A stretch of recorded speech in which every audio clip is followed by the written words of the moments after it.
It was a Saturday, the kind where nothing's supposed to happen. A lazy afternoon, the kind made for sweatpants, half-watched reruns, and reheated leftovers. I wasn't looking for anything. I dropped the remote between the cushions. That's all. But what I pulled out wasn't lint or a gum wrapper. It was a napkin, a white cocktail napkin, the kind you get at a bar or some cheap lounge. But this one had a number scrawled across it in red ink. Feminine handwriting. Confident. And below the number, a lipstick kiss. It stopped me. My breath caught in my throat. It was stupid, really. I should have laughed. Tossed it in the trash. Maybe assumed it was from one of Ashley's friends. But I couldn't, because Ashley doesn't wear red lipstick. She's always been a coral kind of woman. Safe, subtle, the type that doesn't make waves at dinner parties. This was fire truck red. The shade you wear when you're trying to be noticed. I sat there with a napkin in my hand, like it was radioactive. I Googled the number. Nothing. Burner phone. Dead end. Still, I left the napkin on the coffee table. No reason. Just wanted to see what she'd say.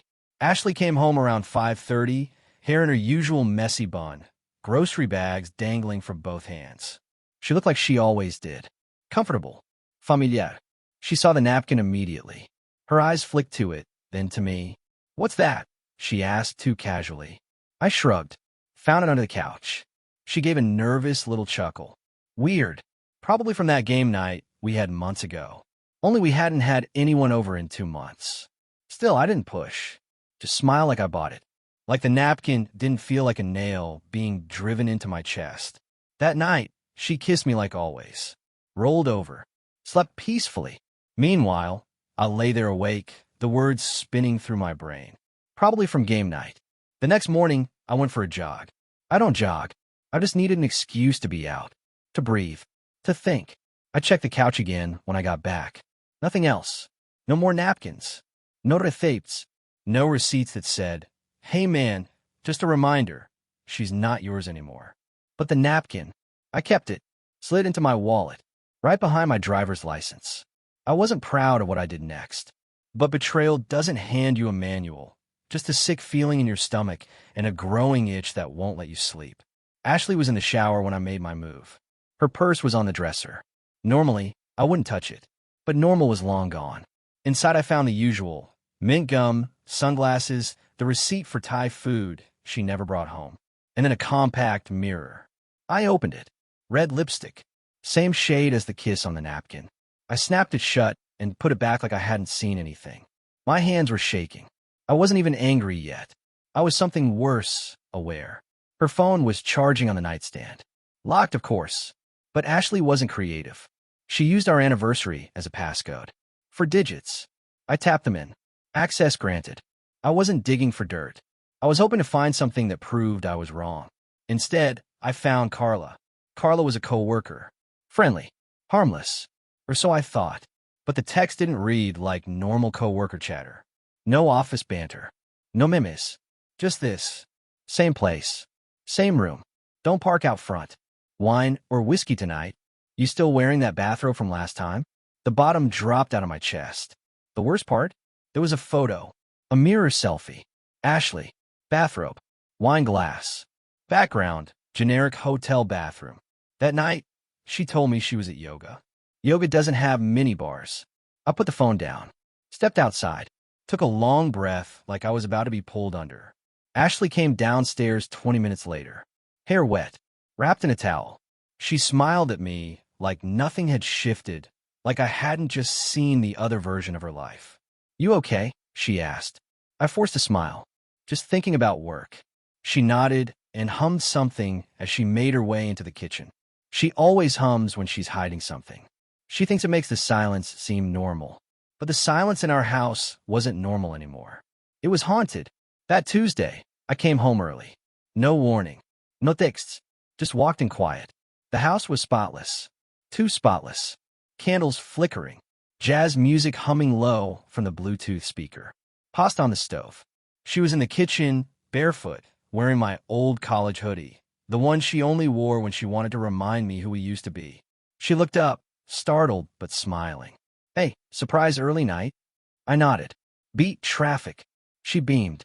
"Dinner's almost ready." I walked into the living room, lifted the couch cushion. Empty. Of course it was. She'd cleaned, sanitized, erased. From the hallway, I called out, "You ever been to the window?" Off Route 9. Clatter. A spoon hit the floor. That was my answer. She bent down slowly, buying time. Why? Someone at work mentioned it. She stood. We had that sales thing there, remember? Last quarter. She remembered the lie. She was working the script. I stepped into the kitchen. Thought that was yoga night. A flicker. Just a blink. Panic. I must have gotten the nights mixed up, she said too quickly. You know how crazy things have been at work, right? I said, stepping closer. She dried her hands on a towel. Logan, what's going on? What's going on? I repeated, as I found a napkin with a number and a lipstick kiss under our couch. I showed it to you. You lied. I asked about the window. You lied. I asked about Carla. Another lie. She froze. Eyes wide. Then laugh. Too loud. Too fake. You went through my phone? She said, like that was the betrayal. I didn't flinch. Just pulled out the napkin and placed it on the counter. Then my phone, opened her texts. She looked at both. Blinked. Exhaled through her nose. A woman tired of hiding. Okay, she said. Just like that. No denied. No twisting. Just surrender. I didn't mean for it to happen, but it did, she whispered. It's been going on for a while. I nodded once. And now what? I asked. I don't know, she said. I didn't plan any of this. Histoire de hair. This woman I built a life with, who used to dance barefoot in our kitchen at midnight, who now stood in front of me as a stranger wearing my hoodie like a disguise. And I realized this wasn't heartbreak anymore. This was strategy. I didn't sleep much that night. The bed felt colder than usual, like her confession had drained the warmth from everything it touched. She slept soundly, curled away from me like I wasn't there. Maybe I wasn't. Not the man she remembered, not the fool she counted on. The next morning, I woke before the sun. I didn't mean to, it just happened. That's what betrayal does. It rewires you. I looked in the mirror, expecting to see a wreck. But I didn't look broken. I looked calm. That scared me more than any rage could. I made breakfast like it was any other day. Eggs, toast, coffee. Hers with oat milk. Mine black. She walked into the kitchen like nothing had collapsed. Eyes puffy but pretending. She saw the table set and blinked. You made breakfast? She asked. Why not? I said. Still got to eat. She nodded, pulled out her chair, and sat across from me, picking at the toast, waiting for me to explode, or cry, or beg. But I didn't, because I had already made my decision. I wasn't going to fall apart. I was going to make a plan. That afternoon, I called Marcus, my college roommate, a divorce attorney. You okay? He asked. No, I said. You free for lunch? We met at Harper's quiet place, good salmon. I laid it out, the napkin, the texts, the hotel, the bathrobe selfie, her half-hearted confession. Marcus listened, barely touching his food. When I finished, he put down his fork and said one thing. You want blood, or you want to win? I stared at him. I wanted to think she's safe. He leaned back in his chair, smiling slowly. That's the scariest thing I've ever heard you say. So we planned. Turned out Ashley had made some tactical errors. That second checking account she thought was secret, her name only. Big mistake. The metadata on her phone, joint account. Every call, every text, every location ping. Mine to see. Marcus gave me a list. Things to collect. Screenshots. Statements. Photos. Everything time-stamped, documented, quiet. Don't make a scene, he said. Make a case. That night, she brought up therapy, so we could work on things. I asked her what things. You've been distant, she said. Buried in work. And that made you cheat. I'm not excusing it, she said. Good, I replied, because if you were, I'd have to ask if I can get a girlfriend too. Her face crumbled. She stood, walked away. Good. Let her feel the cracks forming. Let her think I was grieving. I wasn't. I was gathering. 3 days later, I had patterns. Timestamps. Wednesdays. 2-hour disappearances. Always the same window. So I followed her. Used Marcus's car. Parked across the street. Watched her walk into a boutique hotel like she owned the place. 20 minutes later, a man followed her out. Slim suit. Pricey shoes. Arrogant face. He kissed her cheek. I took a photo. Then another. Not revenge. Not yet. This was just chapter 1. That night, she curled up next to me on the couch like nothing had changed, rested her head on my shoulder, hummed along with a sitcom on TV. I didn't hear a word. I was already building the next scene. She thought I was healing. What I was really doing, writing the ending. By the end of that week, Ashley was smiling again. She had no idea she was in the final act of her own carefully staged illusion. She started leaving her phone on the table again, started humming in the kitchen, even kissed my cheek before leaving for work like we were back to normal. We weren't. We were in the eye of the storm, and she had no clue which way the wind was blowing. I spent those days like a surgeon, quiet, precise, building a timeline, crafting a paper trail so clean it could be entered into court without a single smudge. Marcus and I met every night under the guise of poker. Instead of cards, we played strategy.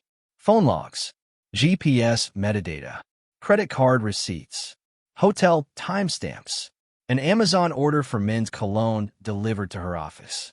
I didn't even need to ask. She was predictable, but the part that really twisted the knife, she made it easy. And then Friday came. Ashley's friend Lauren was hosting a housewarming party. One of those wine and laughs nights where everyone brings something organic and pretends they aren't silently judging each other. Lauren invited me too. Before I could answer, Ashley chimed in, "Oh, Logan's swamped with work. Probably won't make it." I smiled. "Actually, I might come. Could use the break." Ashley's smile froze for a moment, like a program glitching mid-run. Yeah, sure. I wasn't supposed to go, so of course I went. Fashionably late, 30 minutes after her. Lauren greeted me like I was a long-lost cousin. "Didn't think we'd see you." "Yeah, surprise," I said, accepting a glass of wine. "Ashley around?" "Somewhere outside, I think." The house was cozy. Low lights, soft music, everything curated to feel warm and welcoming. But all I could feel was the static in my spine. I moved through the house slowly, greeting people, scanning faces. Then I saw her. On the back patio. Ashley was laughing. With him, the man from the hotel. Same slim suit. Same smug expression. His hand was resting lightly on the small of her back. Just enough to claim her. I stepped outside. Calm. Even. No teatrix. "Ashley," I said, smiling, "didn't expect to see you out here." She jumped. Panic flashed across her face. "Oh, Logan. I thought you weren't coming." "I changed my mind," I said evenly. Her boyfriend, Ben, apparently, mumbled a greeting, barely looked at me. He shrank like a scared kid caught smoking behind the gym. Ashley cleared her throat. "This is Ben from marketing." Ben offered a limp handshake. I didn't shake it, just held his gaze an extra second longer than was polite. He vanished a moment later. Typical. Ashley turned to me, red-faced. "You could have warned me," she hissed. "Why?" I asked, sipping my wine. "Something to hide?" She stared at me, speechless. I leaned closer. "People are watching." That night, she didn't come to bed. Said she had a headache. Needed space. I said, "Take all the space you need." And she did. The next 2 days, Ashley retreated like a soldier under fire. Short answers. Nervous glances. I played along. Slept on the couch. Left for work early. Came home late. She thought she'd won the narrative. That I was licking my wounds, debating forgiveness. What she didn't know was that while she was gone for one of her therapeutic drives, I was changing every password. Streaming services. Button apps. Cloud storage. Everything we shared was now behind a wall with my name on it.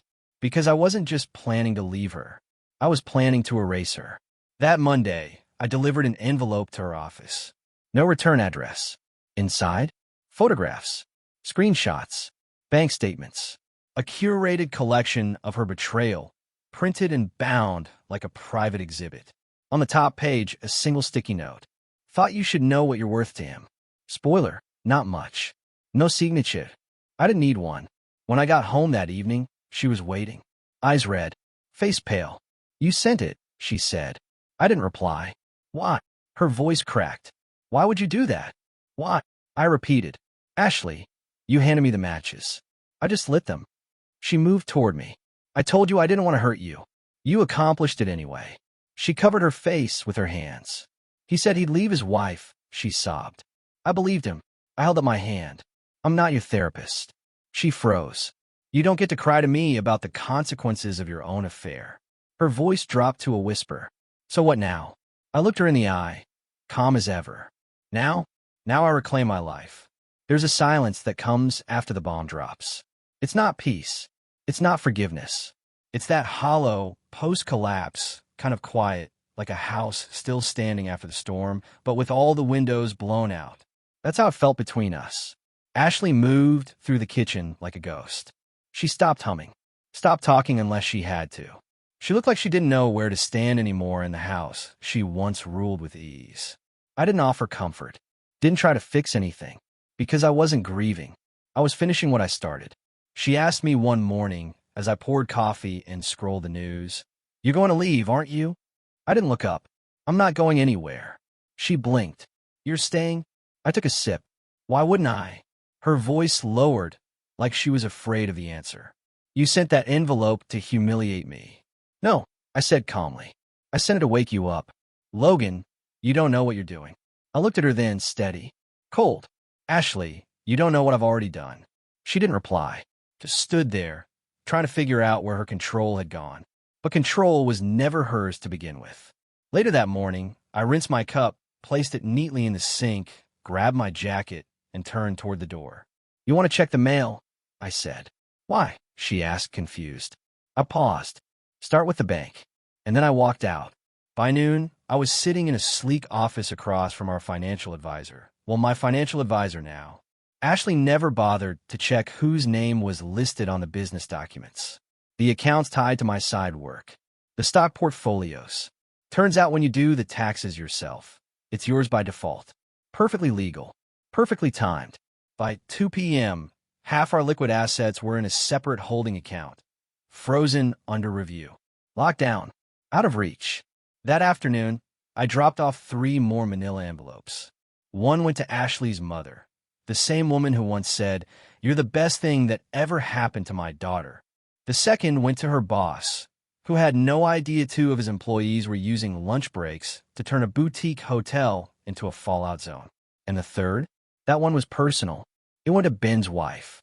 I had her address from an old Christmas card, one Ashley assumed I'd tossed out. Inside, a photo of Ben and Ashley leaving the window. A screenshot of a suggestive message. A short letter that started with, "I figured you deserved to see what loyalty looks like on their end." That one I signed. No point hiding now. That evening, Ashley got home late. Not the kind of late you blame on traffic. The kind of late that clings to your skin. She looked exhausted, hollowed out. "You told my mom," she said quietly. "She's family," I replied. Figured she'd want the truth. Her voice cracked. Ben's wife showed up to the office. Screaming. Crying. "Sounds like she beat you to the emotional fallout." Ashley flinched. She started crying again. "I get it," I said. "You thought I'd yell. Pack a bag. Disappear." She nodded. But I stayed. I continued. "To show you what consequences feel like in slow motion." "This is cruel," she whispered. "No," I said flatly. "Cruel would have been leaving you without a word and letting you wonder why everything fell apart. This is clarity." She didn't respond. Didn't have the words. She sat on the edge of the couch, like someone who no longer recognized the furniture in her own life. I stepped past her, calm, deliberate. "You thought I was weak because I stayed," I said. "But staying? Staying was the strongest thing I've ever done." The next day, I hired a new lawyer. Not Marcus. Someone colder. Sharper. He wore tailored suits and smiled like a man who enjoyed war. I handed him the folder I'd been building for weeks. The lawyer skimmed it, nodded approvingly, then asked, "What do you want?" "I don't want the house," I said. He raised an eyebrow. No, let her keep it. I just want her to remember what happened in every room." He grinned. Symbolic. "I like that." We filed under adultery, of course. Asset shielding already done. No kids. No debate. Just a clean cut with a jagged edge. When I got home that night, Ashley was waiting again. This time, she held a manila folder of her own.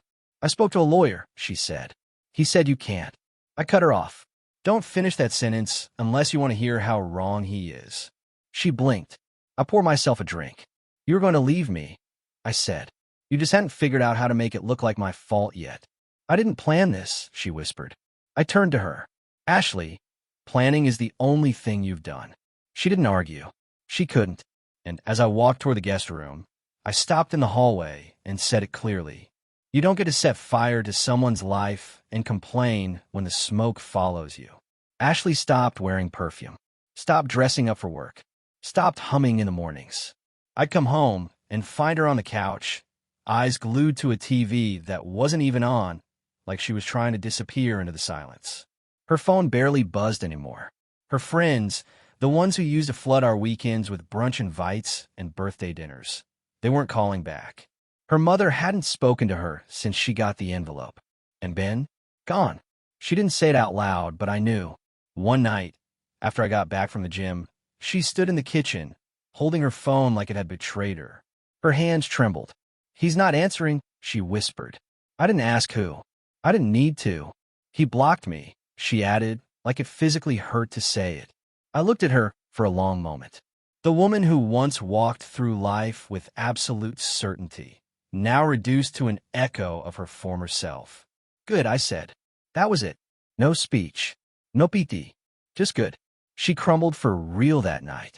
No performance. No theatrics. Just a woman sobbing in her hands, realizing she was never the main character. Just the commercial break. I didn't hold her. Didn't speak. Instead, I handed her a folder, thin, neat, final. Divorce papers. Sign at your convenience, I said. Or don't. My lawyer's patient. We didn't argue. We didn't fight. Because the war was over. And I'd already won. We sat across from each other at the mediation table. She wore a beige sweater, hair pulled back, makeup soft, as if neutral tones could soften reality. I wore a navy suit and a smile I'd earned. The mediator flipped through the paperwork. This is generous, she said, looking at me. Ashley glanced up. Why are you letting me keep the house? I shrugged. Because I've already left it. Then I added, quieter but firm, let be a reminder. Every room in that place knows what you did.